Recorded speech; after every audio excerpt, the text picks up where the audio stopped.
Welcome, guys. This is going to be my commentated version of the Spyro 120% world record. If you haven't seen it, the live version yet, be sure to check it out. I have it linked down below.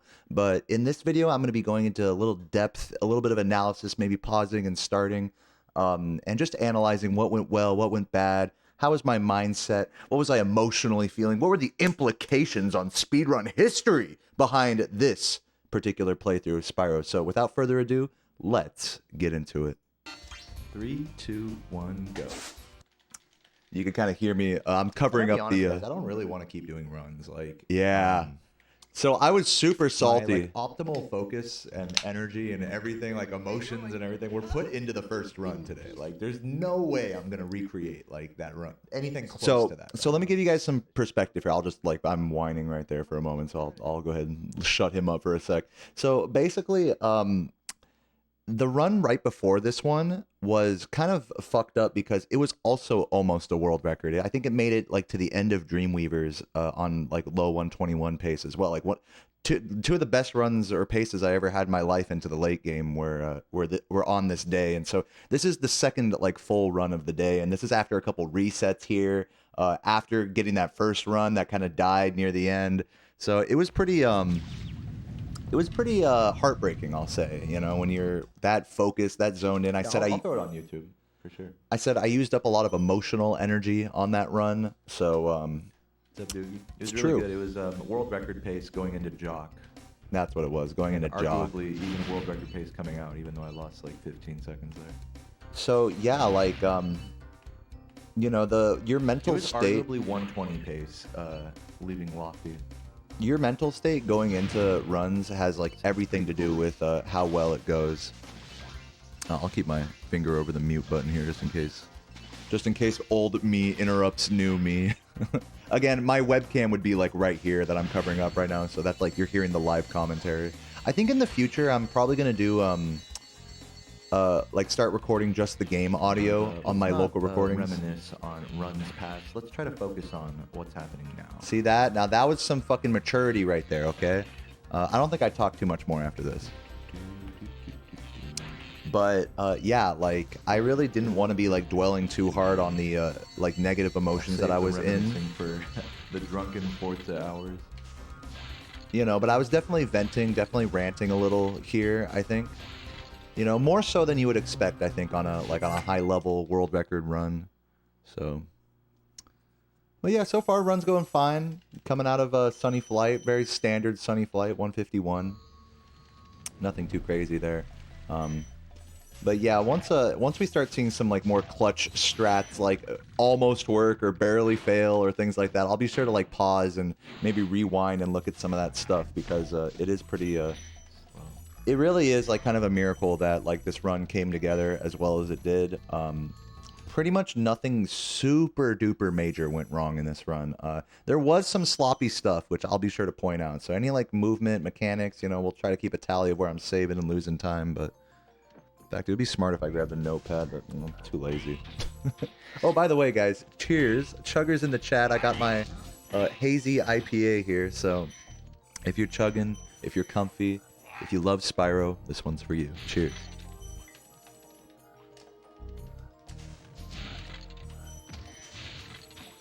Yeah, cool love. I think that quote was really important. Let's not reminisce. Let's just try our best to get a record.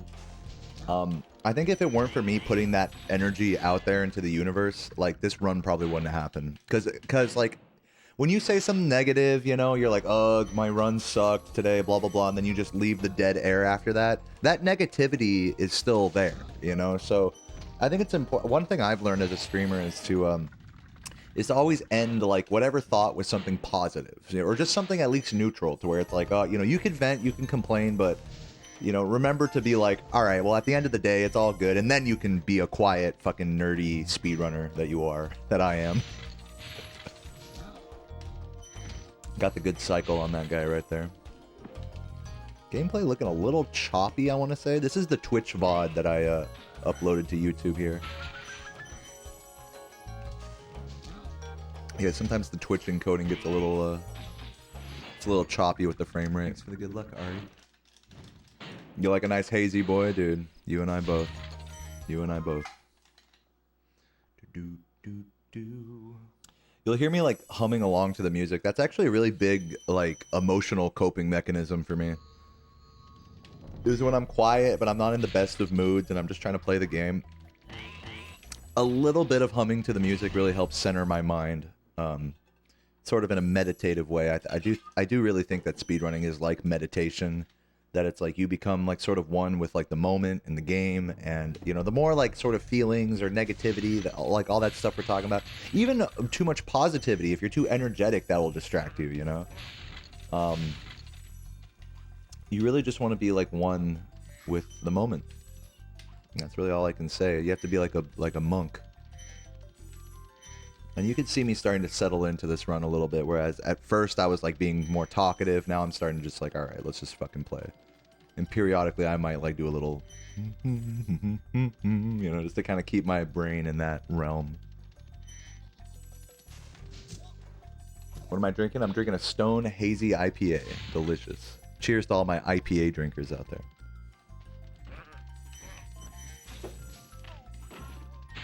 Why does Spyro do the roll when you jump on the wall? Yeah, so that's called the fountain jump. I'm not going to go into super depth about every little strat in this commentary. If you do want to see me explain every little strat in excruciating detail, please check out my tutorial playlist linked on my channel. But I'll go ahead and explain it since you asked. That fountain only has a couple of polygons you can stand on, and the upper part of it causes you to roll. Now, and there are a few textures, or like a few polygons in this game that force you to roll. But the interesting thing is if you're holding X before you touch like a surface that forces a roll, it's like kind of like in Mario 64 where you slide off of like certain surfaces, you know?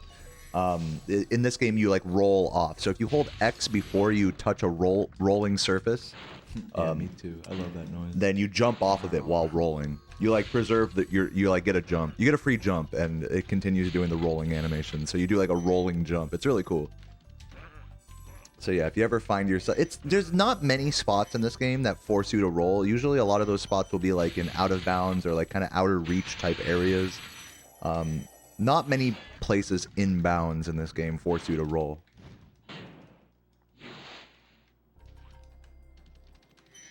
I should do podcasts? Thank you. I was kind of talking about that a couple streams ago. If I did a podcast, I would want like other speedrunners or other Spyro players, or just someone else that I think I could really riff off of and, you know, talk about like various topics related to speedrunning or whatever with. I even tried I had a Saboom and Chris all like kind of in my stream like the other day, and I kind of asked them about it. They didn't really seem super into it, so I don't think a podcast is going to happen anytime soon. But if you think about it, that my stream is like a podcast but better. If you think about it, because it's because you could just go like audio only, and then there you go. There's the podcast. My shit is podcast plus.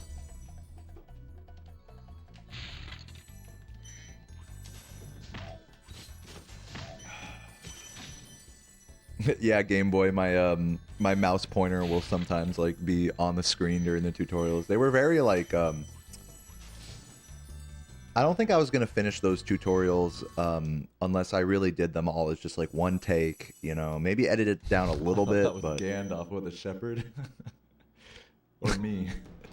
I think someone in the chat in this stream was like said that the shepherds look like Gandalf, and I guess I found that funny.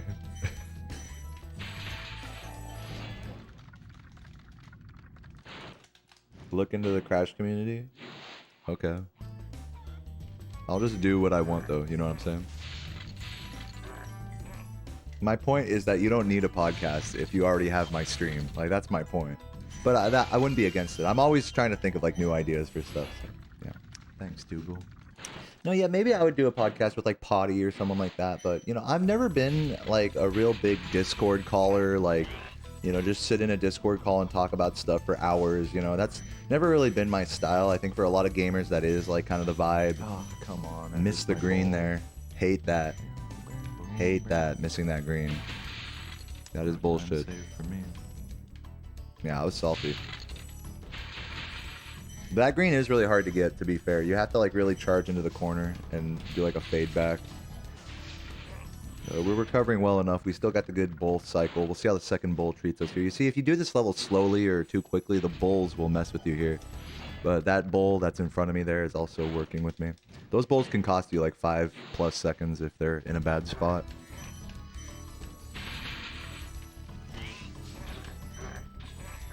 Here we go, get the flame charge on the last 2 chests.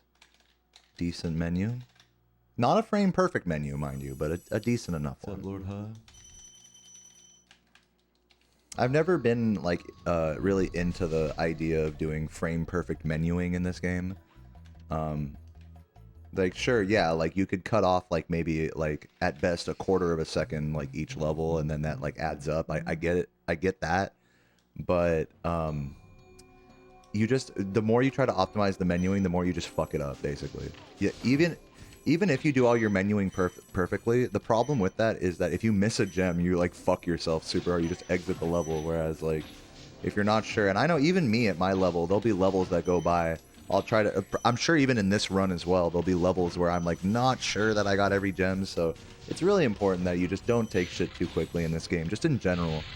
I think you might like look at a run like this and say, all right, well, he's really pushing the movement super hard to get this time. And that is partly true, but I wouldn't be able to execute on this level if I wasn't like fully reining it in and like just not trying to push it too hard. You cannot push the movement, any of the menuing, and anything in this game too hard, or else the game will punish you for that with bonks and missed gems and early level exits and the like.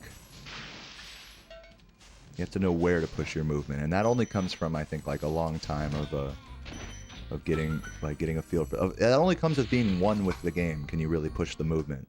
Not terrible. Seen a picture with a snake with a sweater on. That sounds very cute. Yeah, someone posted that in my Discord. A picture of a snake wearing a sweater. It looked like just like a sock. It was cute.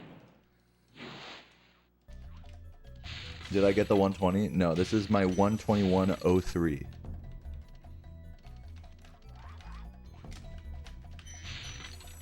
Literally become Spyro. Like, you know, I get it. It's like kind of hard to like believe that, but you do have to like really be one with the game. I don't say that like as a joke at all. Like, and by that I mean like you're going at the game's pace. You don't go at what you think is fast. You go at what the game will allow you, like, reasonably, without pushing it too hard. And in doing that, you end up doing some things a little suboptimally, maybe a little too safe, you might say, but it's better to be a little too safe than to be, like, fucking, like, bonking into every other thing because you think you're playing good. That's a common thing that happens in this game, is you think you're playing good, and so you end up just, like, pushing stuff harder than you need to. It's a real test in discipline, I think, running this game. You have to be very disciplined in every moment. Even if you are playing good, you have to rein it back. Or if you're not playing good, you have to kind of like get into it a little more. It's just it's just the whole thing. Oh, I forgot what the command is. Maybe. Anyways, maybe. Spinning Spyro's in the chat. We're in Night Flight. See if I got one. Oh, there we are.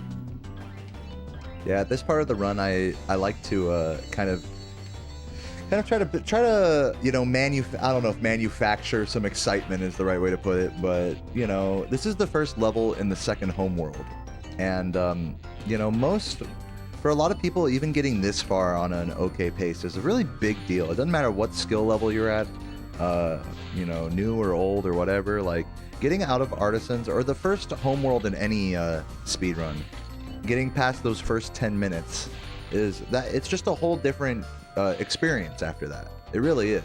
Whereas at first you have that initial hype, that initial focus.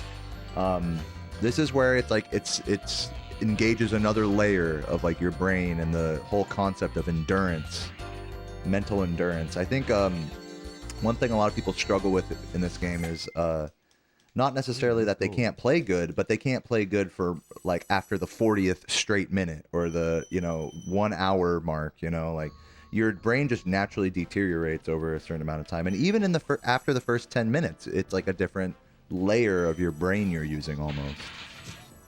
A little close. And so you train all of that when you you train all those layers of endurance when you speedrun. But when you're reset heavy, you're not getting that training in those other layers. You're only getting the first layer.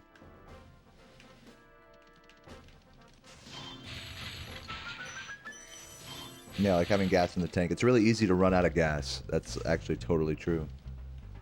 Thank you for the good luck, Kermit. No, I do need some luck with this commentary. I need the energy from this chat room right now to power me through this. I am definitely a little like oh, what's the word, like hungover today. I was kind of partying with Saboom last night, so yeah. Hot pace, yeah. So at this point, I'm starting to realize that my pace is pretty good. You can see I'm like in the green, got a little gold split right there. Keep in mind, with any split that's gold, it's probably a fake gold in my case. I don't really save them or keep track of them. I clear them a lot. So don't take my golds too seriously. In general, actually, I don't really pay too much attention to the analytics of my splits. That was annoying. I remember that happening. That was so stupid. I'm actually going to go back a little bit because I want to see just how close that was. That was like some straight up bullshit. Where is it? Look at this. Look how close I was to getting this fucking jump right here.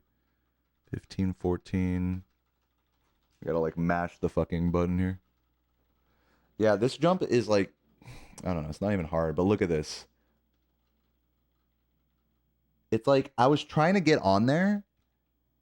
Oh, you could see like I was trying to like get on there, but I just turned right too early. I would have made that if I didn't turn right like that. Huh. What a fucking stoner, dude. Oh my god. World record, by the way. I'm going to turn on my fan back here also. Oh, hey, there's a fun fact. You can do a death abuse on Boris right there, which is technically optimal for the life count if you go for the wall glide route in Dreamweavers. Just a random tidbit of nerdy detail. 1 sec.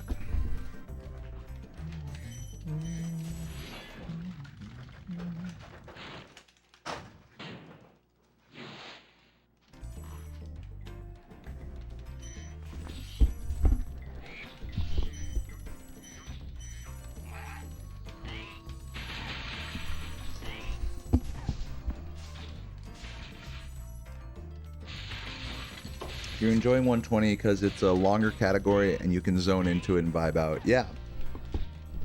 Sure, I'd say so. That's how I feel. I mean, God, zone into it? Nah, I mean, I don't know.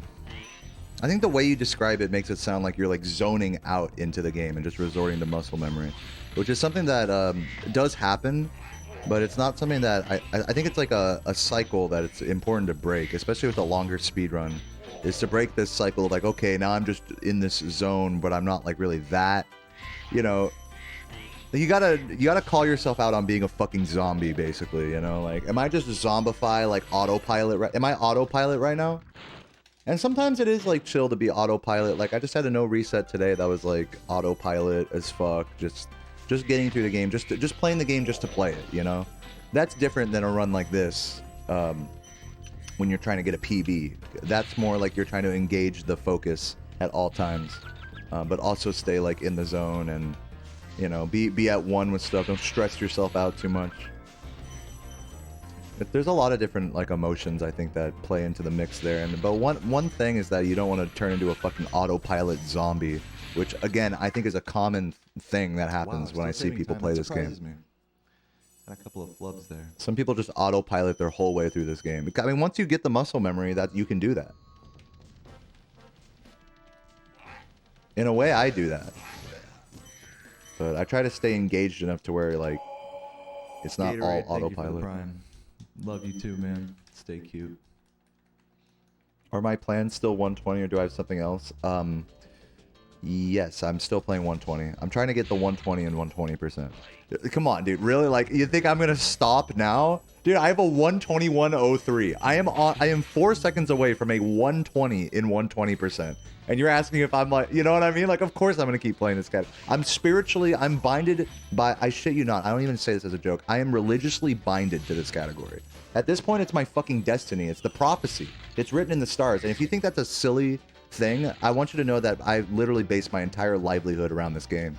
And like my destiny and everything with it is I've never cared about something more in my entire life than getting 120 and 120%. Those fucking bonks, dude. So stupid. I hate the double bonk. It's only 1 second though. You guys ever think about that? Like a bonk is only half a second. So if you bonk twice in a row, it looks like you're losing 3 seconds, but it's only 1. Here's the ZL strat right here, which I actually did quite nicely. Yeah, that's like the one time I've done that well. Hopefully I got the other red that was Yeah, there. I mean, you could call me passionate, but like, which is true, I think, but, you know, I mean, I'm just into it. Like, I'm so into it that I can't get out. I'm too deep, is like another way to put it. Like, I'm in it too deep. I can't quit now. Even if I wanted to, I can't. Like, yeah, it's literally destiny, and I do not say that lightly. Like, I say that like fully, like seriously. It is my destiny to get 120 in this category, and also it is my destiny to fail a lot as well.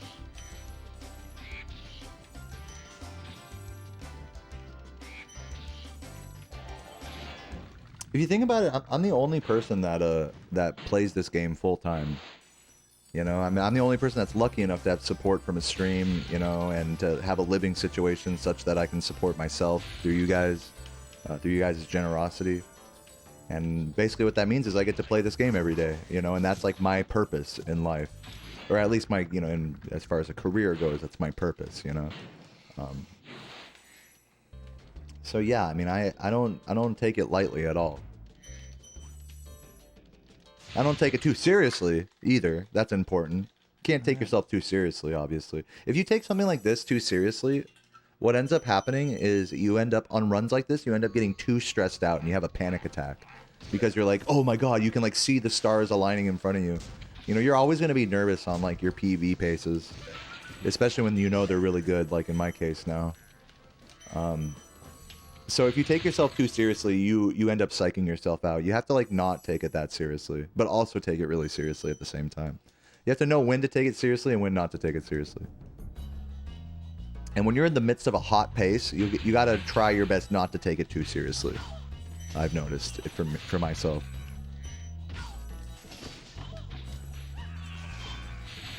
That is a good purpose, cool love. I'm proud of that.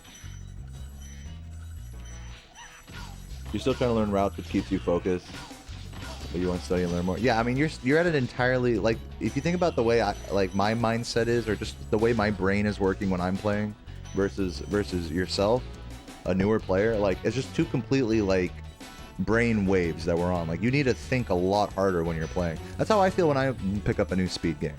Is like CTR, like, I have to think really hard about everything, you know, like, I can't play CTR as like a chill, you know, game. I have to like be thinking really hard about, okay, I go here and you have to like mash this button here, you know, and all of that. It's just, it takes a long time for that stuff to really be committed to, truly committed to muscle memory. You can clear, so that you can clear your mind and actually focus on like your, you know, inner, like, being one with the game.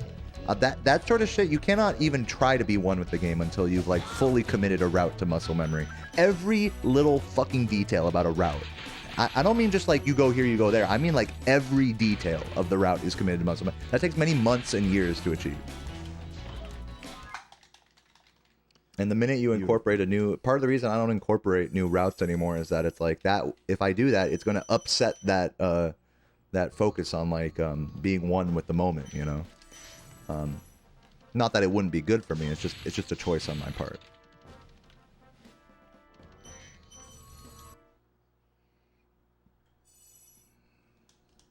Describing a good work-life balance? Yeah, I guess so. I mean, on that topic, I don't really think too much about Spyro when I'm not playing it. Someone actually asked me about that earlier in my run. They're like, I get this question a lot. Do you ever dream about Spyro? Do you ever daydream about like runs and stuff like that? And the short answer to that question is no. Like, when I'm not playing this game, I am just like chilling. I'm like watching YouTube videos about, you know, some fucking guy eating a sandwich, you know, or something. Like, I'm chilling. Like, but the interesting thing is when I start talking to people and like, you know, I start like developing conversations with new people and they're like, oh, what do you do? That's when I light up and I'm like, oh, I play Spyro, do, you know. So the inner passion does come out. But, you know, because I play this game every day, and I think this is true for any job or thing that you do every day, career, is you don't want to be like too deep into it, or else you burn yourself out. I can only really give myself so much time of speedrunning Spyro on a daily basis. I usually don't go over 3 or 4 hours a day. You know, and think about like a full-time job is like a lot more than that. A full-time job would be like 8+ hours, you know? And so I just think the culture of work, at least in America, is fucked up because I think it forces you to be around like a work environment, I think more than is humanly like healthy. At least with this, I can choose how much I want to steep myself into it.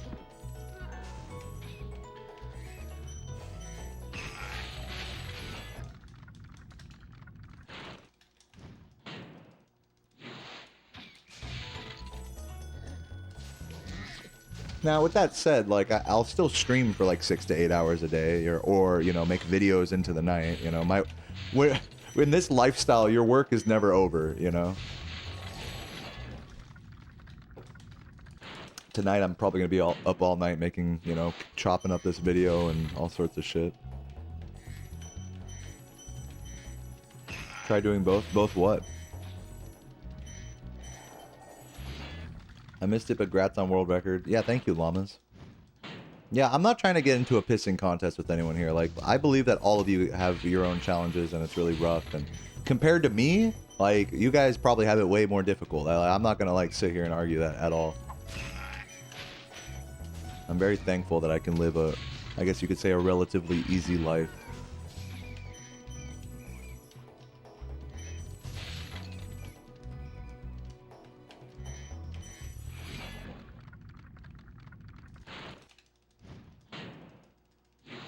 The universe has given me my chance to pursue my destiny. Yeah, I definitely look at it that way.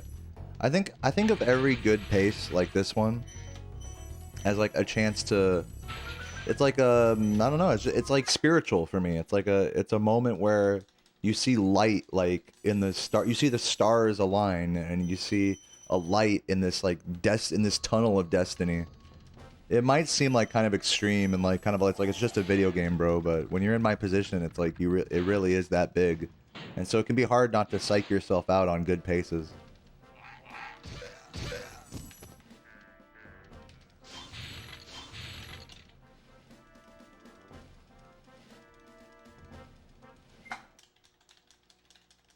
Wow, that's a hot early game. It's a hot early game. I mean, I pretty much saved time on almost all those splits, except for I mean, even Ice Cavern was really good. Like, my entire early game was pretty much like almost flawless. I'm not gonna say flawless. Like, I think in theory I could get like a 25-40 maybe, but I don't see myself in general, even on my best runs. I don't see myself beating this pace at where it currently is at right now. The run is currently like, I would argue like mid 120 pace if I kept playing at this level. Now, obviously, the whole run doesn't go that perfectly, so we'll see what develops here. Even Magic Crafters was pretty good, but I think this is where we start to see a few hiccups. And again, with each homeworld, it's like a new layer of focus, a new sort of layer inside your brain that you approach the game with. It's not like you're the same person, even in each homeworld. You kind of develop and change, and with the pace that affects you, and with your just how much you've been playing and how much you've already been focusing, you know, that will wane or increase. Man, you see this little bit of stuttering on this video? It's annoying. That's part of the reason why I should post a local recording of just the game, like on my second channel or whatever.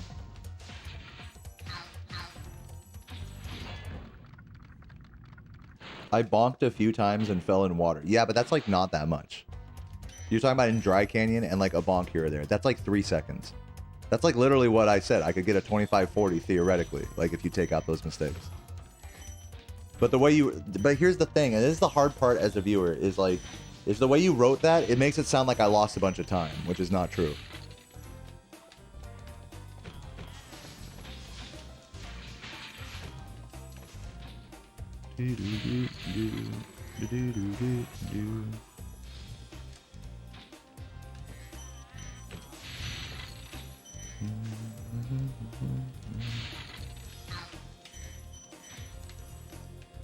Yeah, that was a bad move to wait. So when you're really early for that cycle right there, I'm going to actually bring this back a little bit.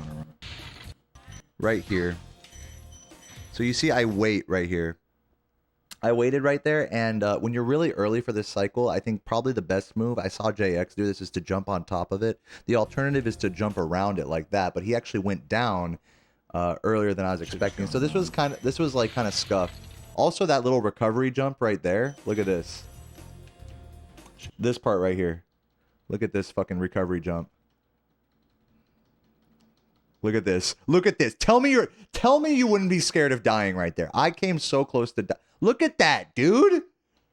That was almost the run. Look how close I am to falling off the fucking edge there, dude. Are you kidding me? I needed a frame perfect jump when I hit the ground there, basically. That's where I hit the ground. And I jumped frame perfectly, basically, to catch that. Whatever. Just to kind of put into perspective how much we're on thin ice here, you know? This whole run is on thin fucking ice, dude. And if you're not paying super close attention, you wouldn't even notice how close that was.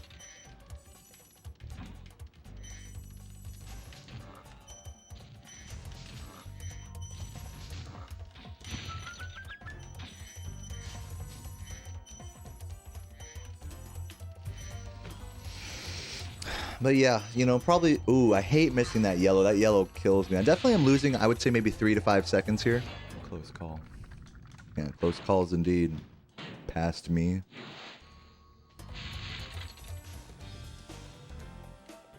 Okay, here we go. Let's see if we get the turnaround here.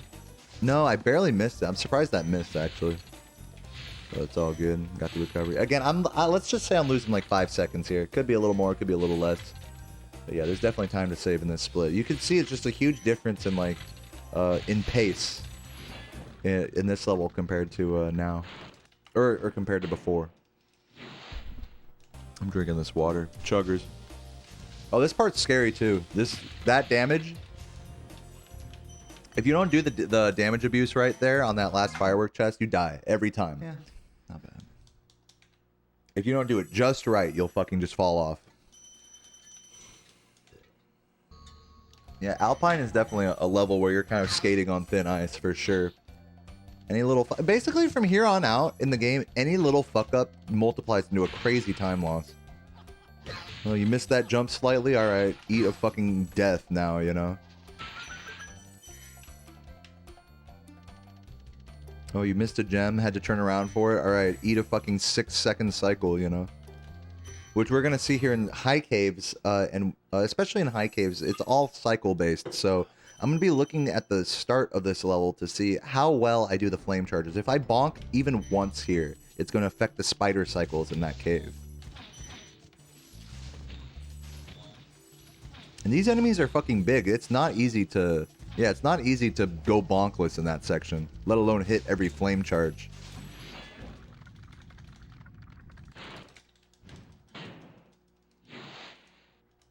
Yeah, all that execution up to that point was not easy to do, and I had to do it flawless in order to get the right spider cycle.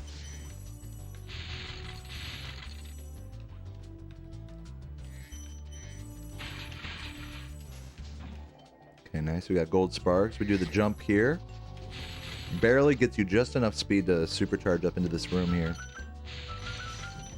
Nice little like 3-second time save from that.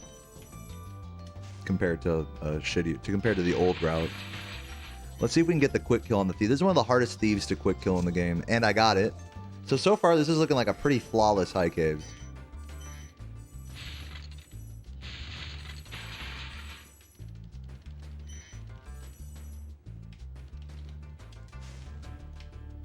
Definitely cool love. I mean, this game is not that tough on its own. It's not like that crazy on its own. But when you start speedrunning it, it makes it a lot harder.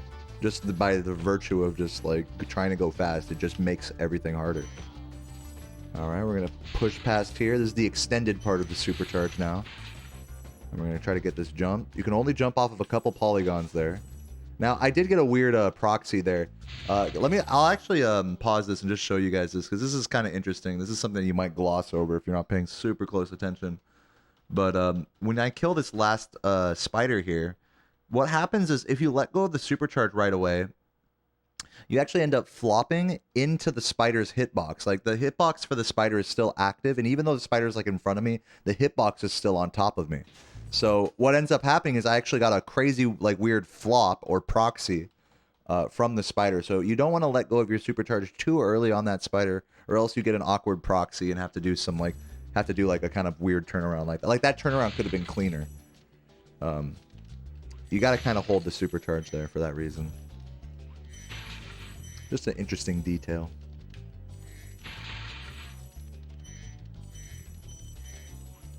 Do cycles continue when they're deloaded? No. Thanks for the good luck, Timmy.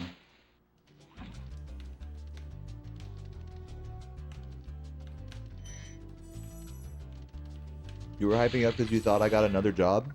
Or another PB? I thought you said job. First of all, I don't have a job. Second of all, no, it's a 121.03.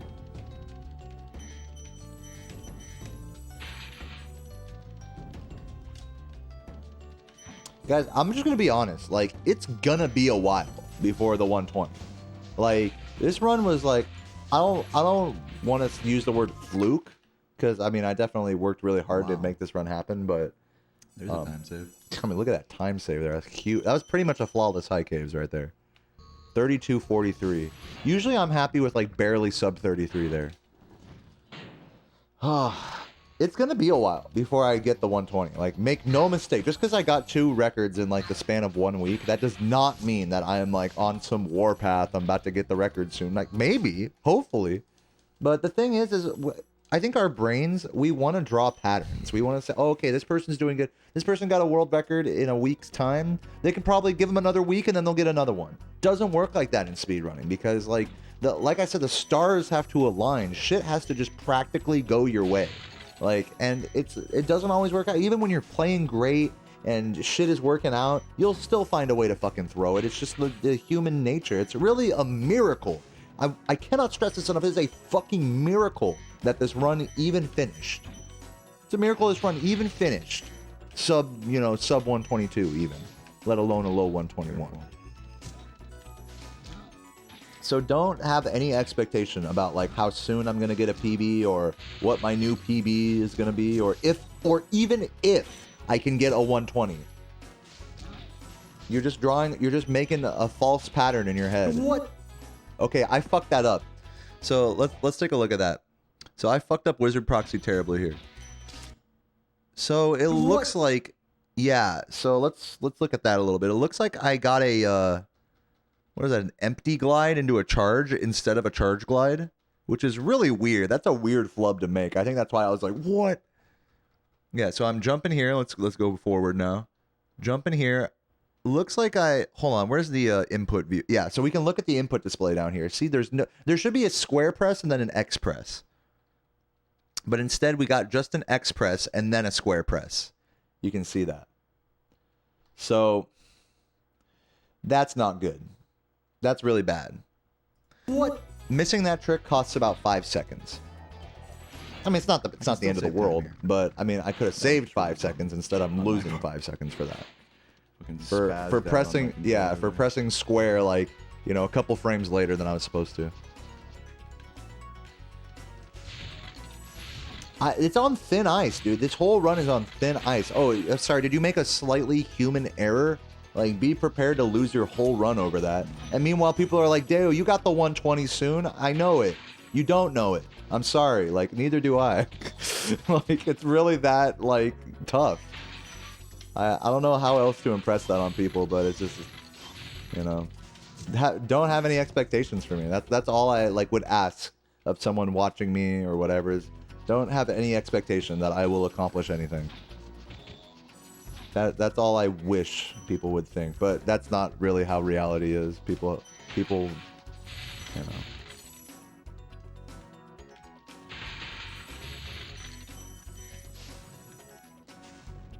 And especially once you become a little bit like more known and stuff too, people start watching your stream. It's like, God, the amount of just like chats you get that are like, yeah, you got this, yeah, Deo, you'll do it, or no, you can't, or I don't know. It's just all fucking swims around in your mind and just drives you so insane. You have to have the fucking You have to have such like willpower to deal with people's like what you imagine people's expectation of you is. And the thing is, I think most people don't even really care, but I care. And whenever someone says something that's like, oh, you know, Deo, you're gonna get 120 soon, that definitely affects me. Like enough of those will affect me subconsciously, and I have to be strong enough to like overcome that, to not be thinking about that or worried about that. Or Sub 36. That might be my first ever sub 36. That's very insane. But yeah, and with that said, like I appreciate people like believing in me and having faith in me and stuff. Don't get me wrong. I'm just saying like the people believing in you, it can have an inverse effect. I'm just being honest, you know. It can drive you crazy. Like it's just how it is. I'm sorry, you know. Like I thank you, but this shit is insanity inducing. Like what do you want me to be like lie to you about it? Like I won't.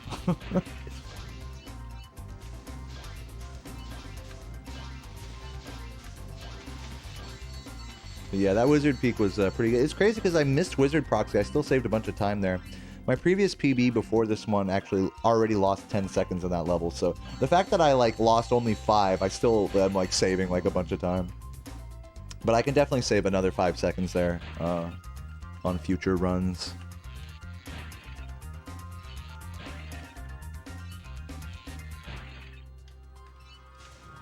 Thanks, like. Good to see you. Yeah, I mean, just talking about it, like, just makes me stressed out, you know? Maybe you guys could, like, feel the stress in my voice when I talk about this stuff. It's like, I don't know.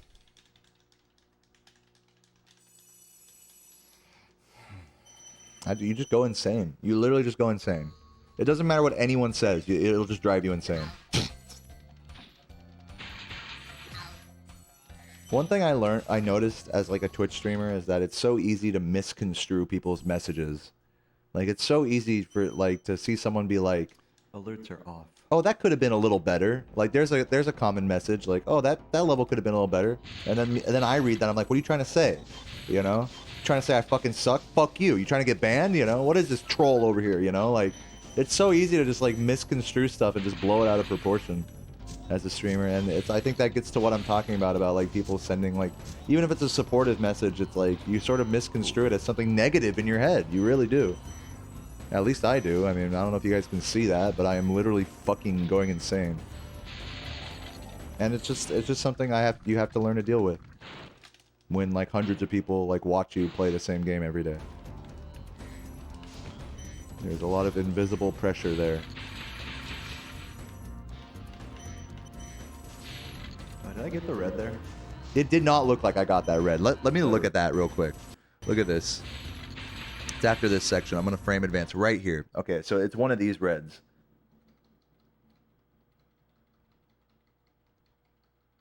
So the first one. Now you can usually tell like with like visually, okay, definitely got the first one. Okay, got the so look. See how the red is obscuring the Sparks grab? Like I couldn't see that Sparks was grabbing that one right there in the that's one frame. This is you get one frame here to see that Sparks is going for that red.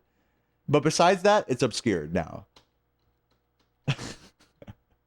Oh, but you can see it here. And then the greens. Yeah. So it is pretty visually clear that I got all those, but to watch it in context one more time.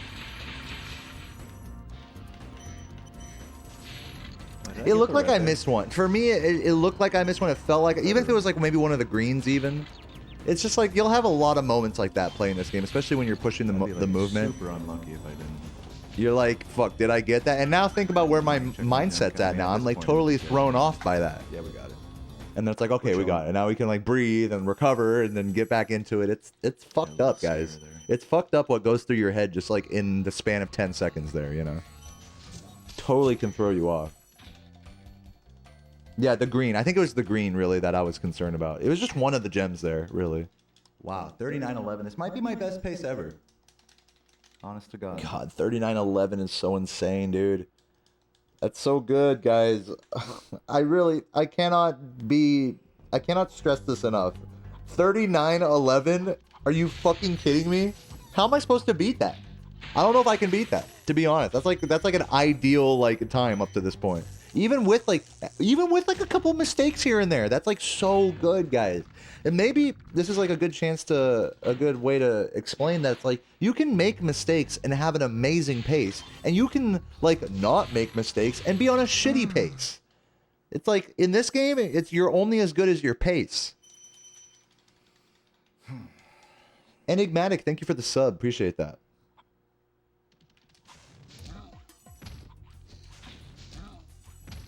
And that's not to say you can't bring back a bad pace or anything. I'm just saying, like, when it comes to, like, world record level, you know, I've had a really good early game, and, well, I missed God Cycle there. So because I had to go back for that enemy right there, I'm losing 3 to 4 seconds on the charge pad cycles later in the level. So we'll see if I don't get fucked up even more here.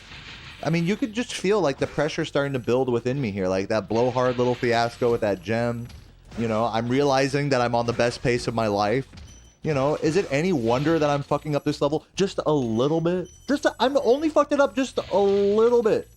And it's like, it's truly maddening. It's really maddening, this whole thing. It's fucking insane. If you could like be on a good pace and continue being on a good pace, that's like much harder than establishing the good pace.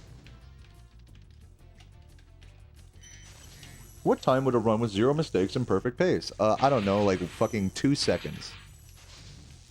I don't know. I don't even say that as like sarcastic. Like nobody fucking knows. No one's tasked this game to that level. No one's played this game to that level. That was bullshit. That shit should have like gone off earlier. Good thing it wasn't infinite charge pad. Literally nobody knows, King Eula. Like straight up. Like I could sit here and be like, oh, maybe it could be a 119, maybe it could be a 118. I don't fucking know. I'm not gonna lie to you. Nobody fucking knows. What's up, Allie? How's it going? Good to see you. Nobody knows what like the peak of human execution is in this game. Not even me. I don't think this run is the peak of human execution. It's just the best we have right now. It's really all it is. I think this can be improved upon a lot.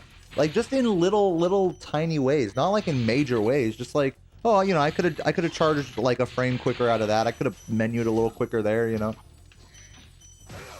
Just pushing it a little more. Yes, I am commentating my current PB. This is a 1:21:03.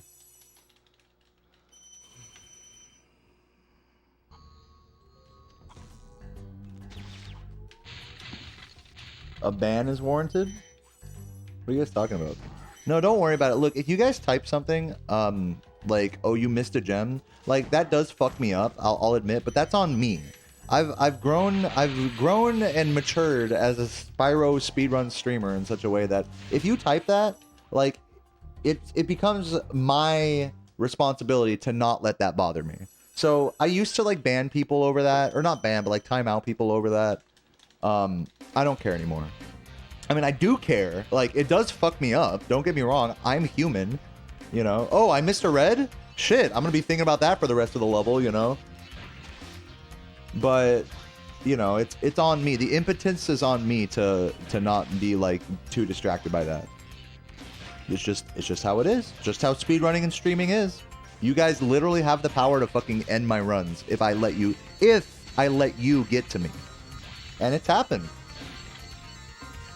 So that's part of the skill I'm trying to develop here.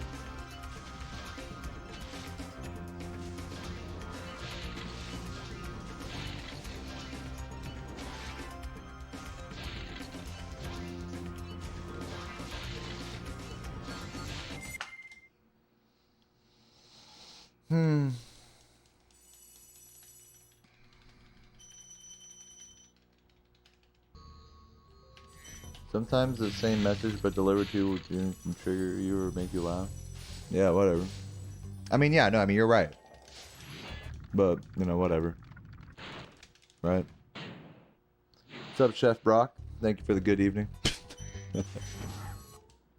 I mean, whatever. Like, at the end of the day, if I get salty, or if you get salty at someone in the chat, that's on you. Like, I don't care how much of a fucking racist bigot they're being. You either ban them, or you or you let them be there, but you don't let them fucking bother you.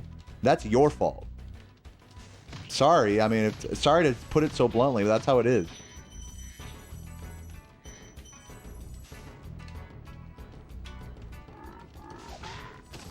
And everyone on the internet nowadays is like, on Twitter and shit, is just like so quick to just get bothered by someone else. When I just think that's the weakest shit. I think it's the weakest shit to get bothered by someone else being stupid. How are you gonna let someone else's stupidity ruin your day? That's on you. That's your fucking fault. And it's so true in streaming. If someone types something stupid in your chat, like, you don't let it ruin your day. You figure out, you either deal with it or you ban them. But you don't let it ruin your day. And that's so much easier said than done.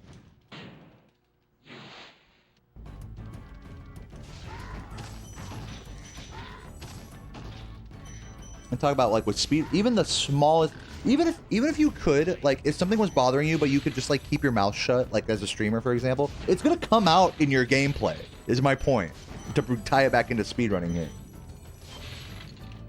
So, you know, you gotta be fully, like, you gotta be fully at, accepting of whatever the fuck is going on. And sure, you know, you could do tricks like, you know, close your chat or whatever, or do offline runs. But to me, it's like, it's a challenge that I'm willing to take on. Like, I think I can still get good runs with, like, the distraction of a stream, like, you know.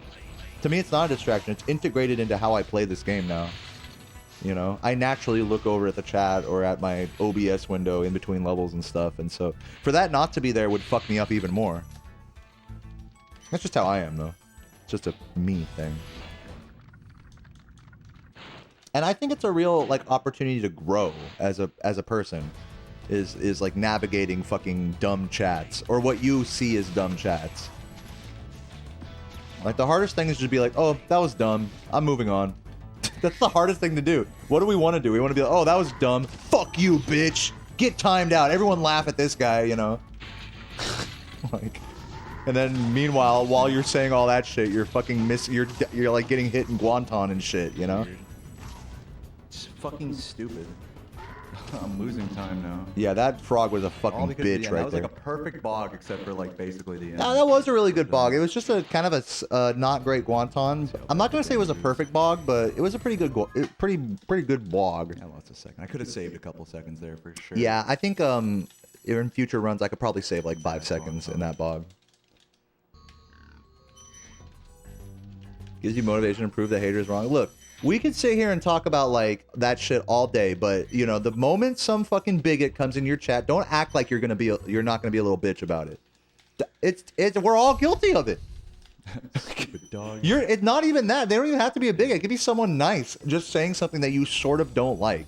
Because it's text, you can construe it to be, like, said so many different ways. So if you want to, if you're in a bad mood, you can misconstrue everyone's chat as everyone's against me. And boom, there you go. Anyways, I'm done talking about that.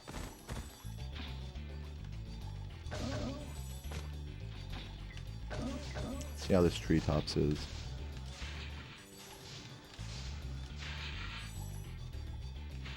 Oh my, did you see that? All right, hold up. Look at this jump right here. Boo, I barely made it on there. Hold on. Right back here. This fucking jump. Look at that. Come on, you think that's gonna make it? Look at that. I was getting pushed by the ledge there.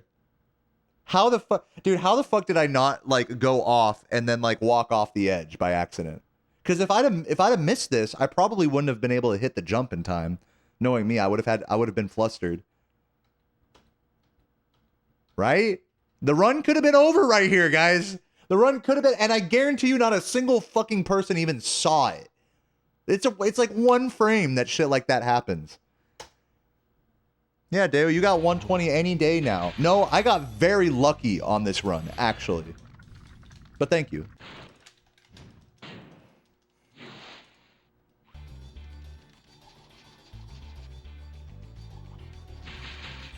Let's see how this guy treats me. Yeah.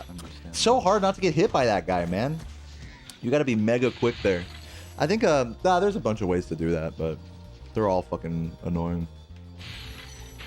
Check the gem count. Yep. And I didn't get past the pole either. So this is kind of sloppy execution, I would say. Definitely losing like a few maybe let's say like 3 to 5 seconds compared to like really good execution.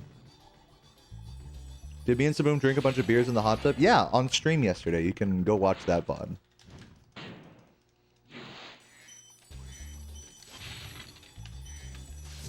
Your girlfriend likes me more than you? Tell her to hit me up. I'm feeling pretty lonely, to be honest.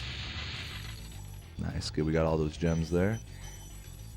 I kind of walked a little more than I needed to there.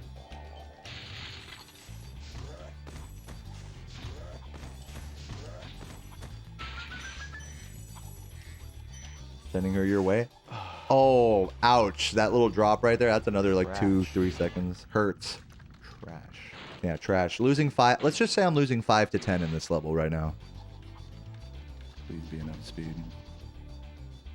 Yeah.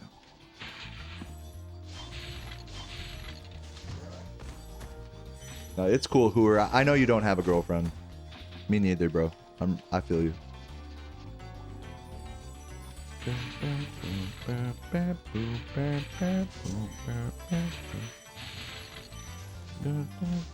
Okay, we didn't get the double fan chest there either. That technically, if I did get the 2 fan chests there, that'd be another like 2 or 3 seconds saved. I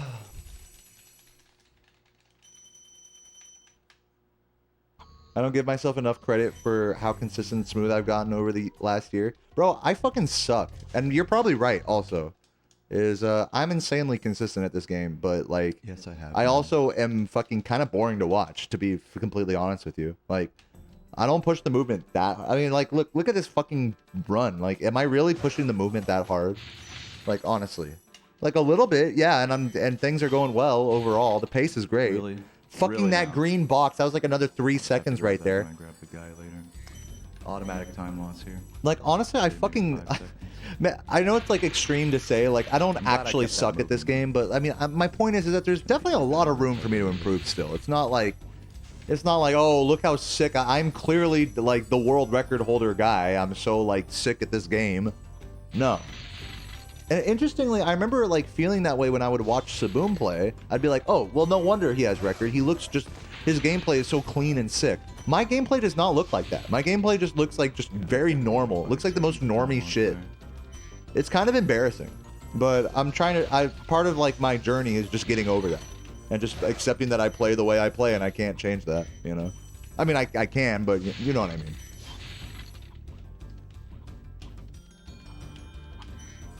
So yeah, man, like I again, saying this as an exaggeration, but like with an earnest, you know, taste behind it. I fucking suck at this game, dude. Like, I really, honestly, truly believe that anybody could come along and beat my record, even though it's not easy to do. I'm not sitting here to tell you it's easy.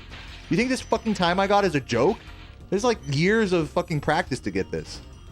But with that said, you know, I think anyone who cares enough about this game like I do, could totally do it. There are people in this chat that could do it, that have been playing this category or maybe put it down or whatever. I know it. I'm not fucking special. I'm not like some talent. It's not like I have some unique talent in this game. It's clear to see. Clear as day in my gameplay. I'm doing all the basic shit. I'm just doing all the basic shit. I just practiced it more than everyone else. That's it. That's it. It's nothing really to even be that like excited about. I'm still proud of myself, you know, for getting this far, but you know, my point is that I'm trashed. I have a long way to go. And the door is open for anyone to come and fucking, you know, challenge me. Still really good pace. Ash, thank you for the sub. Door is wide fucking open. It's not easy. It's not gonna be the easiest thing you've ever. You can't just fucking start playing the game like and in 2 months be like at my level. That can't happen. But give yourself a year, and if you already love speedrunning this game, you know, if you have a good like work-life balance, man, don't let me fucking tell you your fucking life, you know, like. I'm just saying, like, the door's open. Door's open, Sora. What is this? What is that VOD? Excuse me? What is that? Hello? What is that? This fucking Twitch encode. Look at that. Clear break in the gameplay, dude. This shouldn't be leaderboard legal. Jesus Christ. I knew I should have just fucking remuxed the local recording. You guys saw that, right? I dropped like fucking 10 frames right there. Stupid. Very nice. You're gonna go delete it? Alright, great. I feel like sometimes things look more flashy when they're done unsmoothly. Yeah, I mean, I agree, Game of Scones. Like, if you try to be flashy in this game, you're gonna go slow. Like, simply put. Like, if you try to do every swaggy strat that you think is cool, you know, you're just gonna end up going a lot slower than someone who has an approach like mine. That's, like, less focused on swag, more focused on consistency. It's just the reality of it. Even if, in theory, all of the swaggy strats are technically faster, if all put together perfectly, just not gonna happen. You're not gonna get every magic stare in a run. It's just not gonna happen. I'm sorry. Even me, I go for a bunch of double spring chests. I miss like half of them in all of my runs. You know? It's not to say I don't go for any swaggy strats, you know? Or I don't even know how to even describe it, but just like, you know, I guess unnecessarily difficult strats to save like a little bit of time. But the harder you go into the flashiness, the more you just get fucked. I wish that wasn't the case. I wish you could just go for flashy strats completely risk-free, but this game, like, you know, this game punishes a flashy approach. It really does.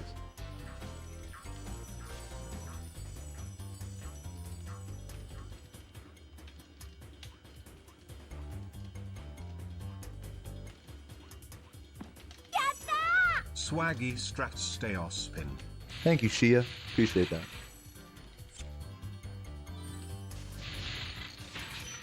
Still the goat. You feel like the Jack 2 record's trash? No. Yeah. Come on. No. Come on. Look at this fucking trash movement, dude. I gotta be losing at least like 5 to 7 seconds in that section. You could tell I was not happy about that. That's not even a tough... Part of the reason I was so pissed is that's not even a tough spot. You know what it was? In fact, I'm gonna go back there just for a sec, because I want to talk about that. Look at this. I get that, yeah. I thought I missed the green right there.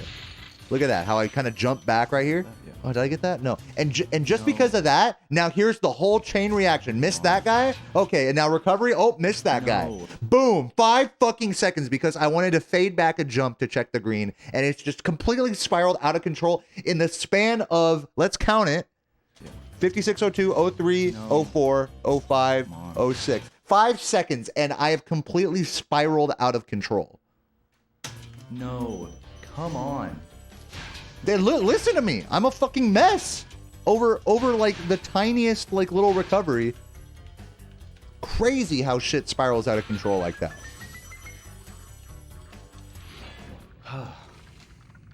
Fucking ridiculous. It's honestly fucking it's dehumanizing. Because a human, look at this. Think about it this way. A human should be allowed, like, by the universe to make mistakes like that, you know, and not be punished so, like, hard.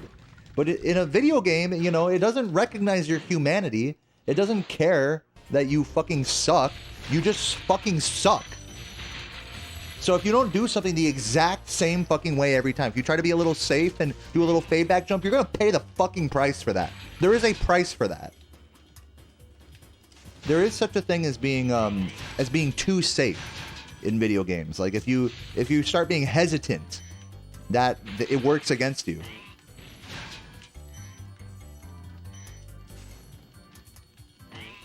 I said this on another run once, and it's especially poignant here, is that if you have to break your muscle memory to do a safe strat, it's not a safe strat. Simply put, you're probably going to fuck it up, even if it's like easier in theory, just because you're more used to the other thing. That's part of the reason why it's so important to clear your mind when you're on a good pace and just go for what you have been working on. It's because you're going to be tempted to like switch to a safer strat because you're on a good pace. You're going to be tempted. Going into Lofty is a really good example of that here on this run. I'm always tempted to go for the safer route. But if I have blue sparks, you know, I gotta send it. I see. Fucking green, bitch. It's like I manifested. Look at that green. The same shit as earlier. There's a green off screen to the right. The same shit as earlier. I literally manifested that shit subconsciously from earlier in the level. When I thought that happened, I literally made that happen right there without even fucking intending to. Honestly, could have saved a bit more. Had some flubs in that level. It's infuriating. It's absolutely infuriating. Dehumanizing. You're getting punished for wanting to make sure you're not making mistakes, basically. I should have just gone for the death abuse right away, to be fair. A couple seconds wasted over that. I went for the wall glide. To clarify what happened there, I went for a wall glide and died. I said I should have just gone for the death abuse right away because my life count was at 2. But if I'd have made that wall glide and then death abused and jock, my life count, it would have been a net like 2 or 3 second time save. But the muscle memory would not have been as well conditioned as this route. Which gets back to what I was just saying, like the less consistent muscle memory, even when a strat is theoretically safe, is like very unsafe. Lot to emotionally process in like a level, right? Is it? I know I might be getting a little animated here, but like this is the level of like emotional shit that you put up with in speedrunning. It's like, you know, it's not. It's fucked up. Guys, it's fucked up. This is not like some easy shit. All you guys see is the fucking cool green splits, dude. Great job.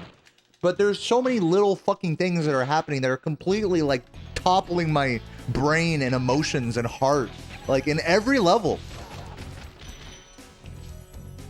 So hopefully this gives you guys some perspective of like what's going on in my mind during these runs. I'm stressed out. I'm fucking stressed out, and I'm just trying to do everything in my power to just stay centered, to not stress out, to just fucking relax. It's so hard. Just watching this is stressful for me. Missed that fucking turtle there a second or two.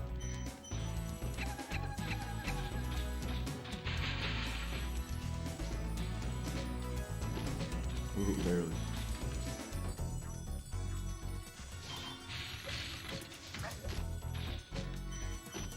Yeah, you guys can feel it when you watch this shit live, especially if you've like tried playing this game or speedrunning it at all. Like, you know how much of a tightrope I'm walking on here. I am on thin ice at every moment, and if I do the littlest of human errors, it's all over. And I got to bring it back. It's nuts. It's stressful. It's like, it's not. It's kind of cool. I mean, no. Oh, that box is so bad. You see that jump? You see that fucking jump right there? I dare. Look at that. Look at that shit. No.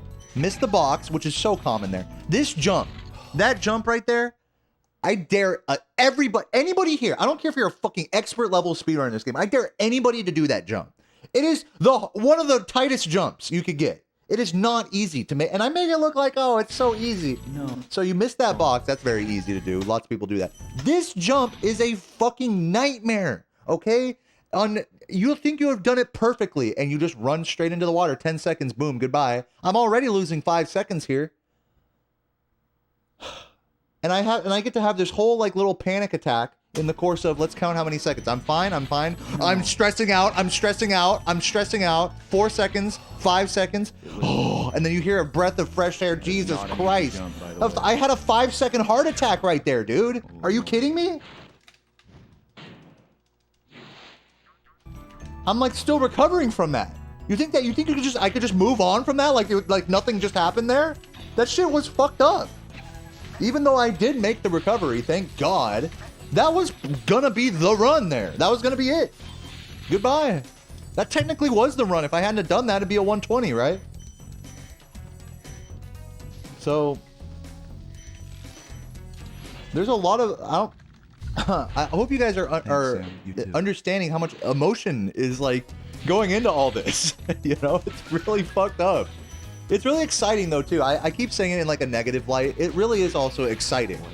As much as it is negative and stressful and whatever, it's also really positive, like a bit sloppy, adrenaline pumping, like exciting, you know, like to have 500 people watching you like fucking change the speed history of a game. Like that's really exciting. That's a beautiful thing. I think it's much bigger than yourself.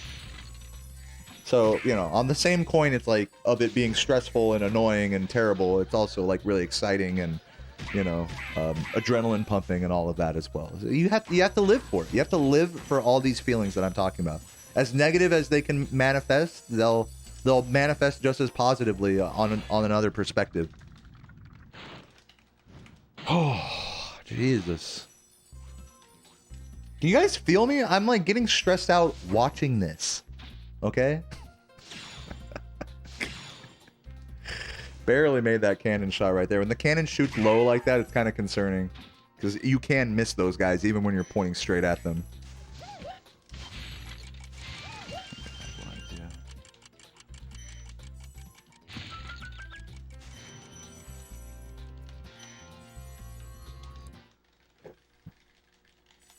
Thank you for the good luck, CFG. I went for that jump in a run today and I failed it. Yes. What's up, Ari? Pogging for that? Yeah.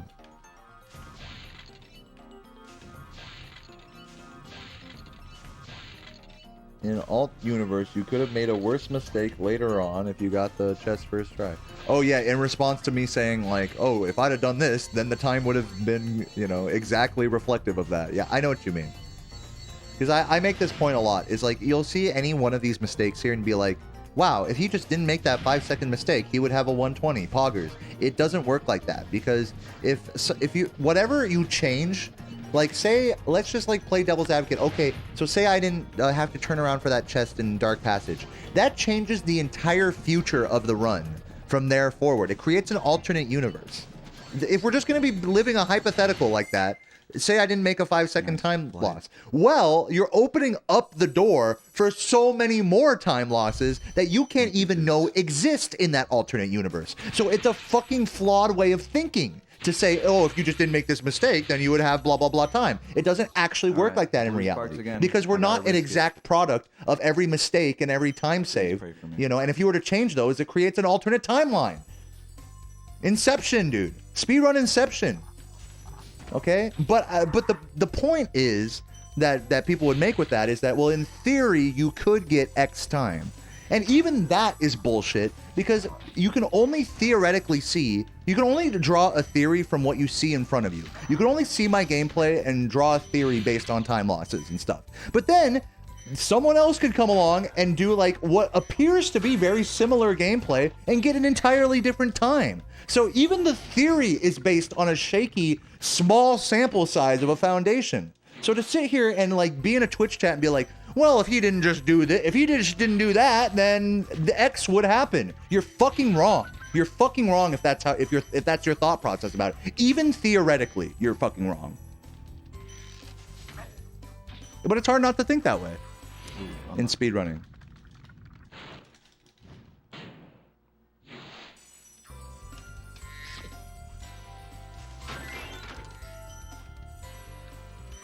I just want to remind you guys, nobody knows what a perfect run looks like in this game. You could fucking be the best tasser in the world, and you could get close, you could get a really good run, or close to perfect. You can't, humans don't know what a perfect run looks like in this game. Be it RTA or TAS or whatever. But we're so sure, when we go into the Discord and compare strats, oh, we're so sure that something saves a second. We're so sure that this route, you know, for a fucking 4-minute level, a whole route difference saves 3 seconds. It's all anecdotal evidence based on your own gameplay, a small sample size. All right, so don't put too much weight on someone telling you that a strat is like a few seconds faster, because chances are they're fucking wrong. That's probably the case.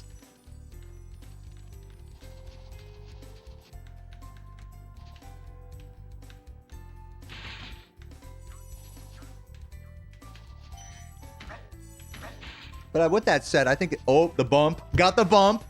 Got the fucking bump. Okay, listen to my reaction right there. Okay, so look. This bump right here, okay.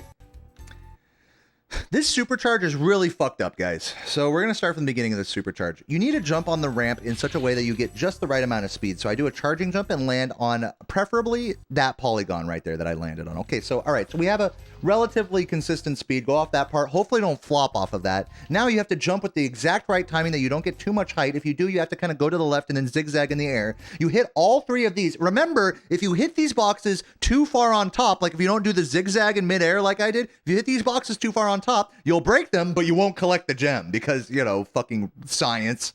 Anyways, keep moving here. This part right here, you can only jump off of this polygon. If you jump here, wrong. If you jump here, wrong. It won't work. You have to jump off of this single triangle right here in order to get this jump. I go into way detail about this in my 120 tutorial, but I'm just trying to give you guys perspective on how crazy this is, okay? So, okay, I barely make the jump. Now we move. Whoa, hey, fucking put that shit out full screen. Now we go through this section, not too bad, hit this. And now the hardest part of the whole thing is right here. You have to perfectly time a jump as you crash into this curb and basically trick the game into like giving you an extra big jump, essentially. It's like a little, we call it like a wall bump, if you will, or a curb bump.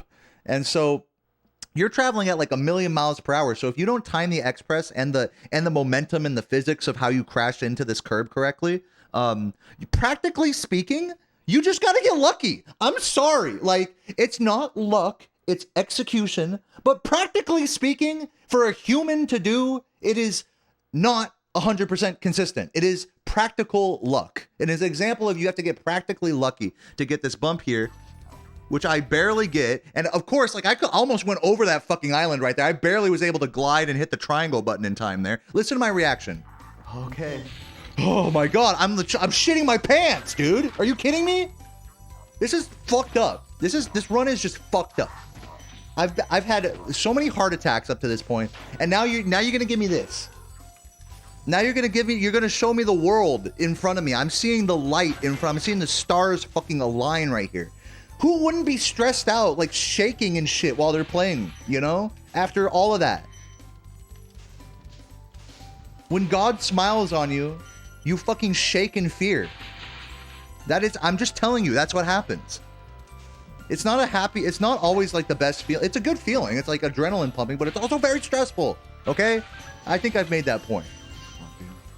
But yeah, just that fucking supercharge is no joke. And basically, even at my level, having practiced it a bunch, you get it like maybe half the time.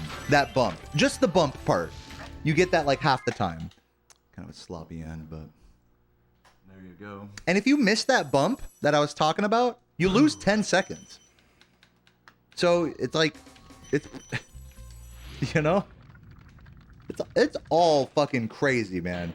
And so we're getting pretty deep into the game here, guys. And you can see I'm starting to kind of like amp up with some of the more stressful stuff here. This game gets more and more difficult the deeper you go into the run. And at this point, we are on the stretch of the most difficult practical luck-based levels in the game. And again, it's not true RNG luck. It's like, humanly speaking, you cannot do all of these strategies perfectly 100% consistently every time.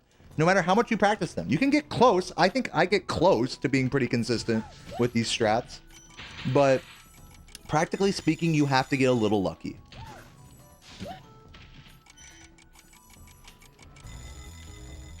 Just a little, you know? It's mostly skill, to be fair, you know? It's like, you practice, you do these runs a lot, you know, it's a lot of skill. Here's another, like, you gotta get lucky. Look at that fucking bonk right there. I'm going back. Look at this fucking bonk right. This section's a fucking doozy. First of all, what the fuck did I bonk on? Excuse me? You should be able to just fucking jump and charge on there. What did I bonked on this curb right here. Are you serious? Look at that. Frame advance that shit. That's a bonk. Right? So, of course, I can't see that coming. You see what I'm saying? But you gotta get a little practically lucky here. So, okay, so I'm like, all right, whatever. I can still make the cycle. Right here, super easy to bonk on this. Even if you have the same exact fucking execution every time with this charge glide, you will fucking bonk on this shit like half the time. Got practically lucky. I made it on there. Did not bonk. And now the biggest part of it all is I have to land on the middle here. Remember, there's a curb here. So Spyro will fall down between this middle part and this second layer here. So I have to run over the top layer, jump perfectly off the second layer, and do a near perfect charge glide to reach that area. Let's see if I get it. Come on. Perfect. And look at that. I mean, just look at that frame advance that.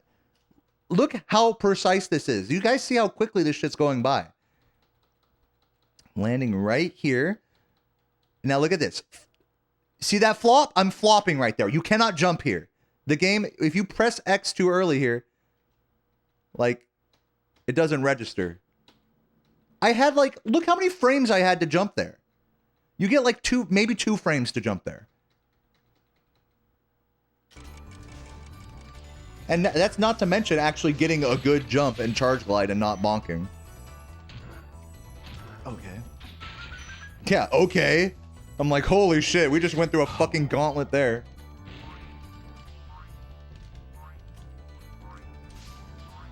Guys, I am fucking losing it at this point in the run right now. I'm literally going insane.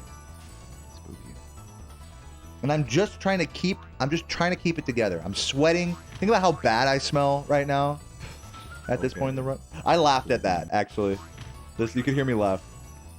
Because that was so stupid. That should have gone in. The way this works is you're supposed to be able to jump into the portal while ascending, but the game like just didn't read my fucking hitbox correctly or whatever, and it was just like, no. Which I found funny. Game's just playing with my balls here. Yeah, the game's playing with my balls. It really is. The game plays... It's like the game plays you. That's really what... I'm not even playing this game. The game's playing me.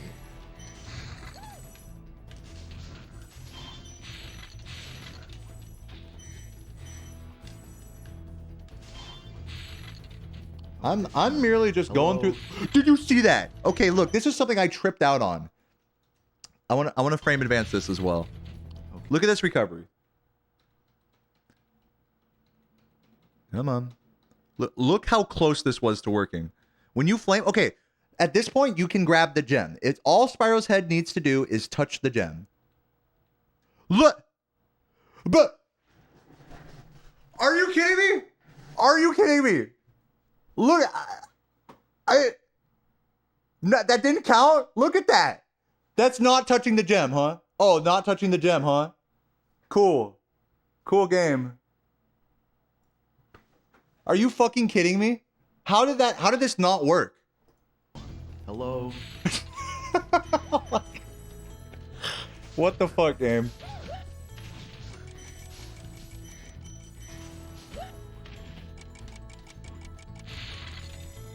Get closer. Look at this fucking expert in the chat. Just get closer, bro. Deo, you should have known you should have gotten closer. Man, shut the fuck up. You would have ate shit there 10 times out of 10.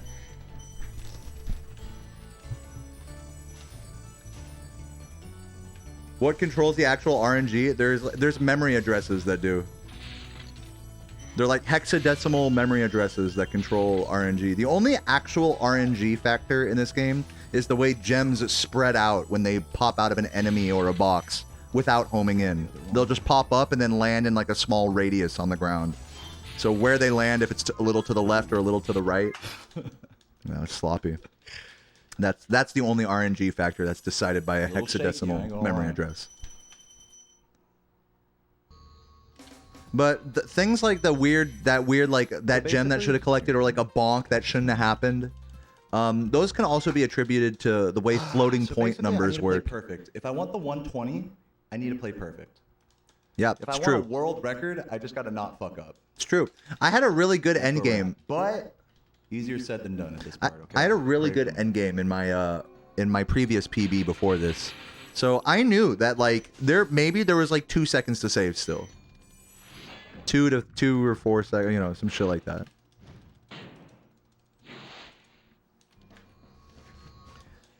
Yeah, fodder paths have some RNG to them. Guys, why are we nitpicking this? Who fucking cares? Like, right?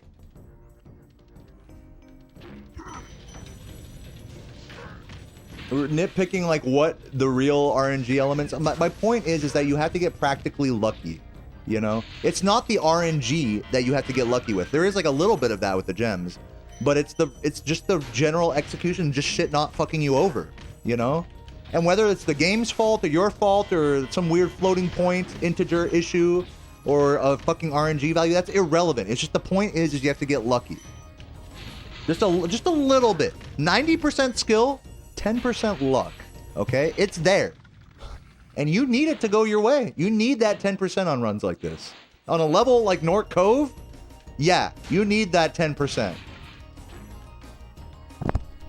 You'll see right here coming up, there's going to be a fucking trick where I got to get the TMT barrel to work. Even just jumping up onto the bridge earlier, that was like, I got lucky. Here, hitting that strongbox chest, I got lucky.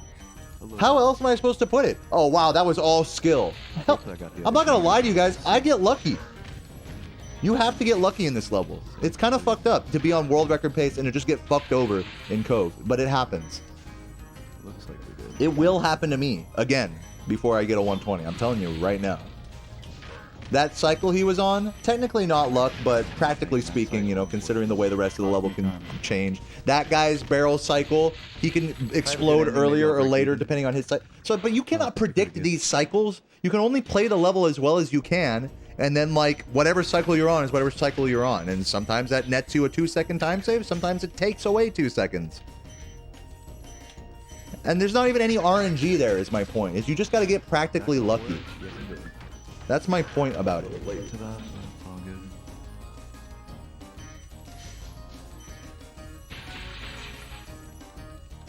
What's up, Zebu? I missed the blue. Look at that. What the fuck? Give me that blue. Are you serious? I was walking like a fucking walker there, dude. I was walking like the biggest walkers 12 you've ever seen. Are you kidding me? I went so slow there. Look at that blue. Even my desktop didn't want to look at it. My computer was like, shield your eyes from this bullshit. Unlucky. Okay. I'll take that. And this gem distribution here, that's just bad RNG. Those gems could have been in a better layout. Have you ever speedran the remake? Yeah, type exclamation point reignited in my Twitch chat.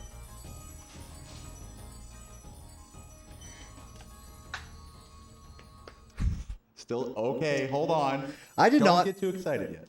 I did not expect to Surprised save saving time there. to save 2 seconds there. I did not expect that. Because that was kind of a sloppy cove, Right to on be the honest. edge of it.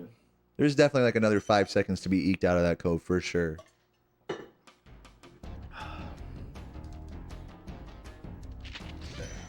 Wait, what? Did someone change the reignited? Dude, why does Penji's change all my commands when they're fine? I don't get it.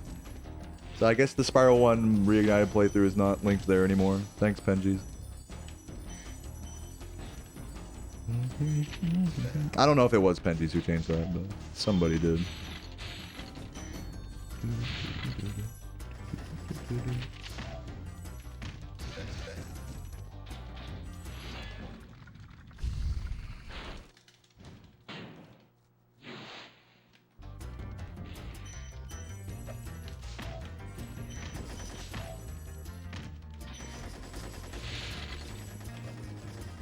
The goo guns and reignited. Dude, you know, this is world record right now. Like, it's funny because, like, chats like that, I'll interact with, like, when I'm just, like, playing. But I can't even be fucking thinking about anything remotely like, oh, haha, you guys remember, like, in Reignited with the goo guns? No! I have to be, like, completely, like, centered in on this fucking bullshit. I cannot be thinking about another game or whatever the fuck anybody's saying in the chat right now. Okay? Do you see what I'm saying? Okay? So try to get in my head here for a second, okay? Oh, the goo guns had reignited. I would lose the run if I was going to have that conversation with you during this run. Think about that.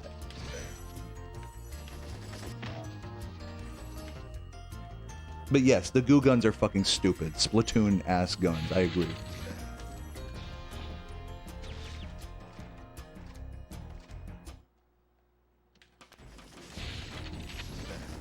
You saw it live. I'm a fucking beast. I hope we're looking forward to more runs. Running against these splits. Good luck on the 120. Thank you, Taco Sauce. I gotta be honest, I'm not looking forward to running against these splits. These splits are gonna be nearly unbeatable for most of the game. I'm gonna have to be okay with being like, on good runs, being like 10 seconds behind like the whole run, basically.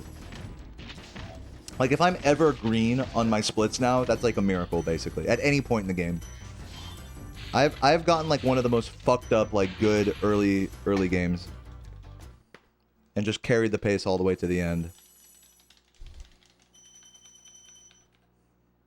Okay, now look at this. Look, pause. I am 19 seconds ahead of my PB, 19.9. Now, pay attention that to get a 120 in this game, I need to be exactly this far ahead in order to get the 120. 19.5, and I'm 19.9 ahead. So, at this point, I'm thinking if I make one movement error, it's over. Now, look what happens here.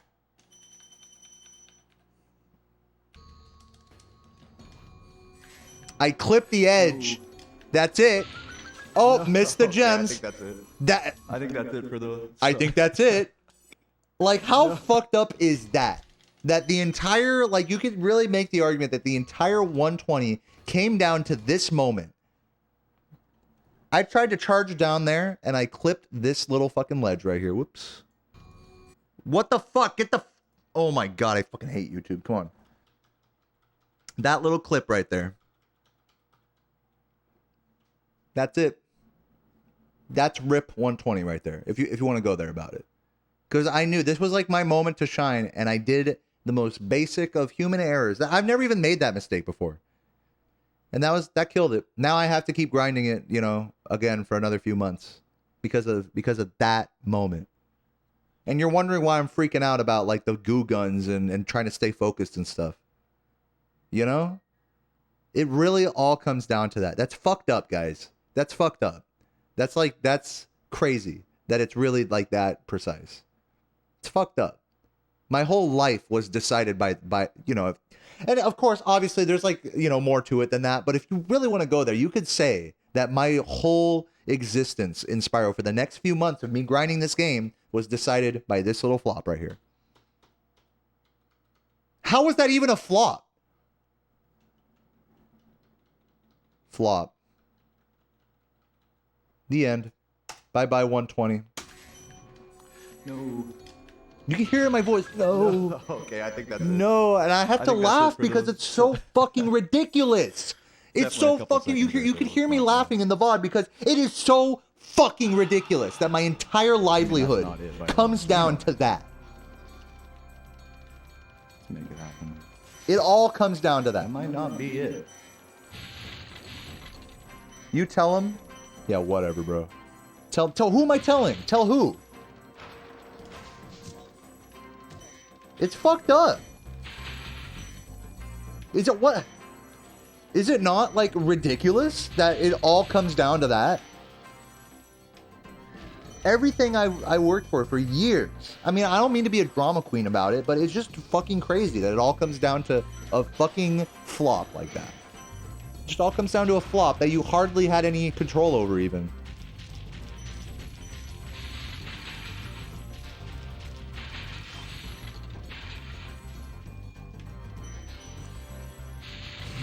But it's also fucking hilarious that it is that like that it is that momentum. That's fucking silly because it's a fucking kids game and nobody cares except for me, really. Like at the end of the day.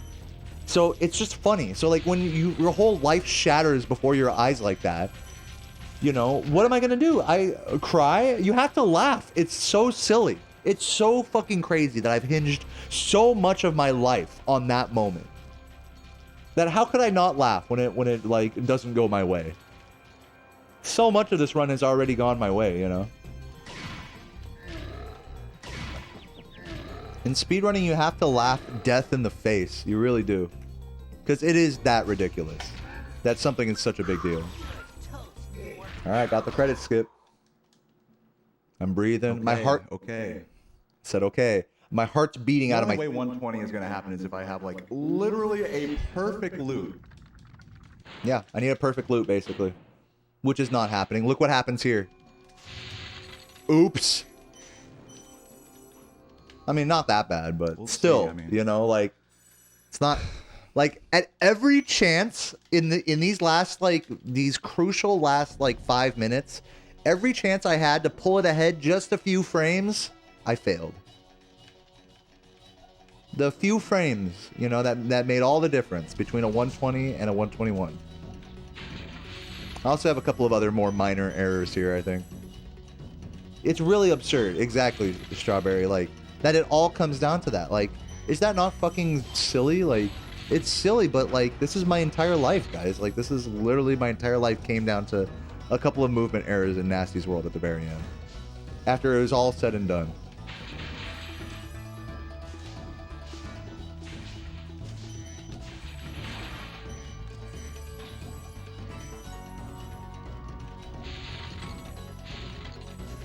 Is it depressing?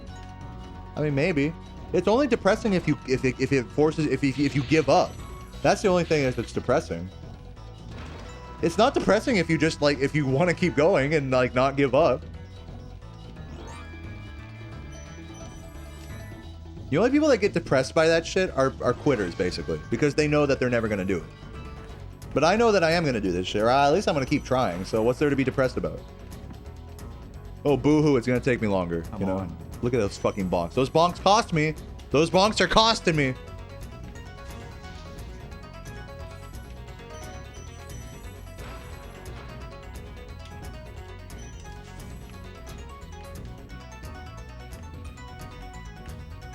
Yeah, if there's one thing I'm not, it's a quitter, you know?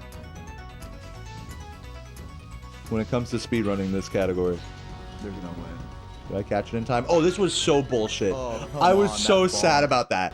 Because look, you wanna catch the box right as it explodes so that you're standing on top of the gems. They all like automatically home in. And I was barely gonna make it here in time, and I actually was too early. This was heartbreaking. I fucking bonked up because look how close it was. I thought look, it was right there. I was like a frame too early to this, basically, and I bonked on it. And because I bonked on it, the game pushes you back slightly when you bonk, and I wasn't able to stand on top of the gem fountain, which caused them to home in.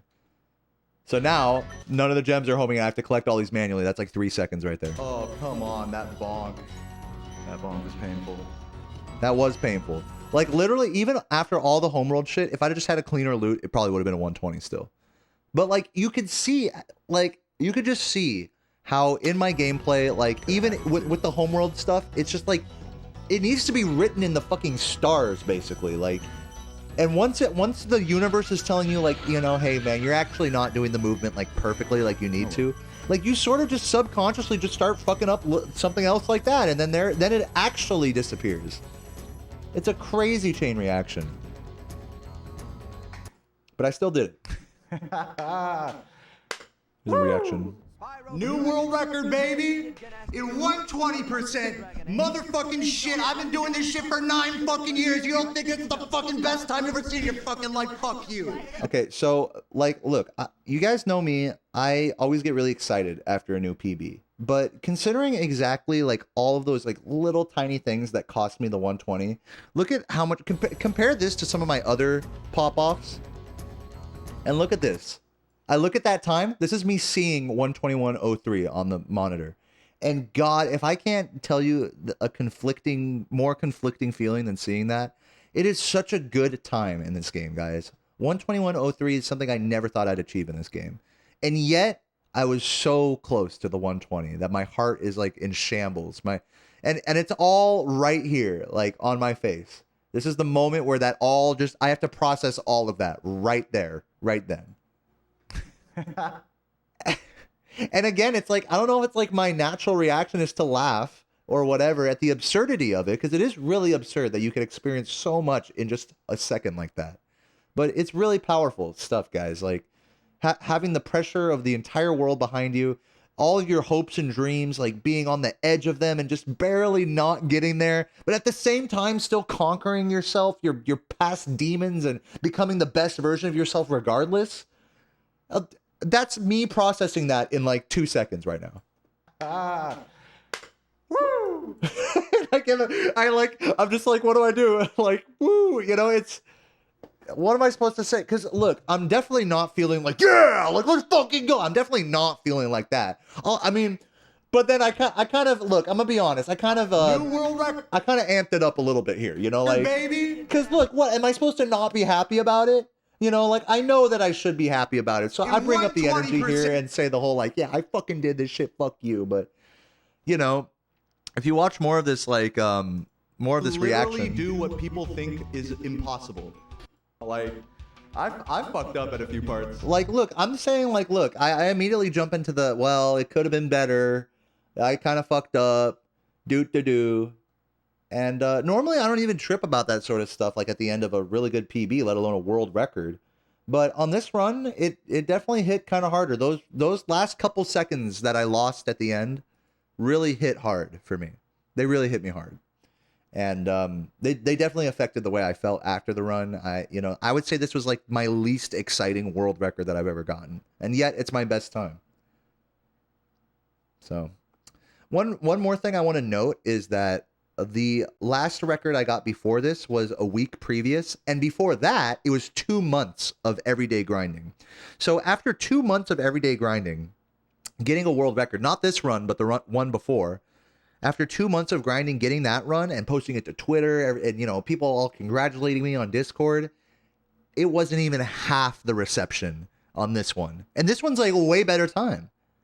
It really says a lot about, like, people see the grind. They see, like, you know, it's almost like more exciting if a record takes you a few months, you know, of every day, and people see the dead runs and stuff and all that. And like with this run here, people didn't really see much of that. There was like a week of attempts, and then I got it. And in a lot of ways, that's a lot less exciting, I think, for people. Even myself, subconsciously, it's a lot less exciting.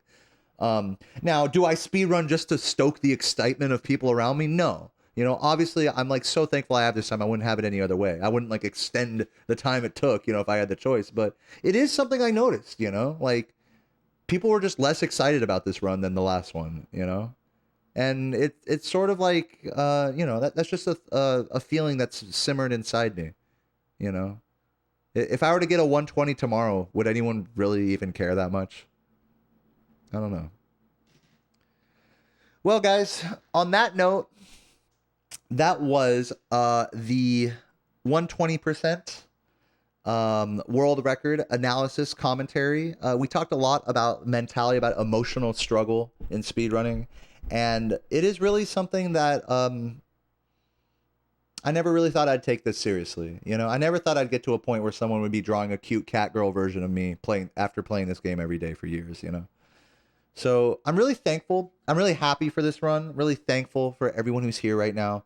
And, you know, if you're just watching this on YouTube, if you like are just finding out who I am for the first time, thank you for being here. I literally could not even be here without any of you guys. So I would like to raise my beer real quick and just say a quick chugger in the chat for loving yourself, putting up with the emotional strife that comes with devoting your life to something and accomplishing your goals and wanting so much more.